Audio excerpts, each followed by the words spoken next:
Whakarono mai rā, tēnei o ngā whakapāhotanga, a ki o hui, ei rā, te rā maumahara, te pakanga i te tarata. Pine pine te kura, hau te kura, whanake te kura. O te tau kotahi mano warurau ono te kaumārima i te marama o Okitopa. Tai atu te roku o te arawa ki te teko. He whakamārama mō ngā mahi a te karauna o Aotearoa kia ngā tiawa. I have been asked to speak about the Ngātiawa experience of the Treaty of Waitangi.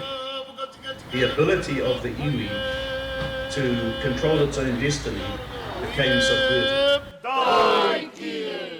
Peo whakaro mō tēnā. Te huihuinga i reira, miharo rawātu a te horo Anzac.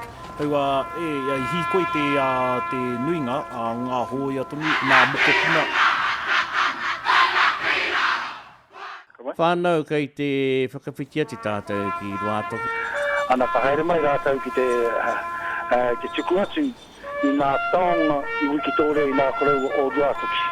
Ara ia puea tā me hana i whakawhiwhia ia ki te Creux du Gueux, ko te mētara hongo te rā ki ana ko te French Cross. Kia ora, my name's John Bashara. I travelled over here today from Rotorua and I tuned into 106.5 Sunny FM, Tumeke FM. Mā te mātāwai tērā e kimi i tētahi huarahi ki te taha o te kāwanatanga. A ka hoia tonu tia i tātou tēnei taha te waka o te rangatiratanga. Hei kimi i tētahi huarahi. Pai eo ki te whai wina te reo e ako tāna ki Waratau Tamariki. Kai konei mātou ki te tautoku i te kōhana reo o tāhuna, koe kenei rātou ki te rua te kaumārima tau. He tino pai tēnei rangi ki ahau, nā te mea tō tātou kura, i maumana i tēnei rā.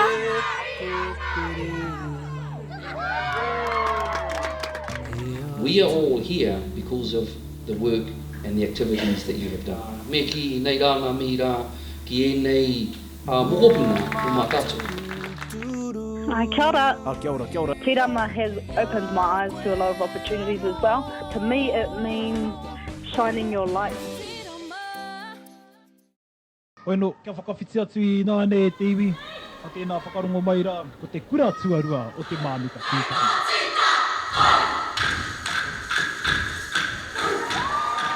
Tērā whakamaumahara tonu, ia rātou kāre i konei. Hei whaiwa rātou nā tohu a ki te whare wānanga o Awanui i Ārangi. He maumahara atu ki a rātou. No, he whakanui tonu i ngā mahi a ngā tohunga. He mea kai te whakarongo mai i tēnei wā. O tira i tēnei wā ko te tuku nai hoi ngā taonga. Koe nei tonu te kautau. Te kautau mo te Ngātiawa Hapu Challenge. I mean, we've heard some funny stories about supporters getting kicked out of the field from the ref. He played here in the 20s, and his mokopuna was playing here with these fellas. Te honore nui te whakapāho i tēnei kaupapa. Mona rangi e rua i nanahi. Tērā o nā tamariki tonu, nā tai tamariki i tui te whakatāta ame, nā rōpū whakangahau tonu.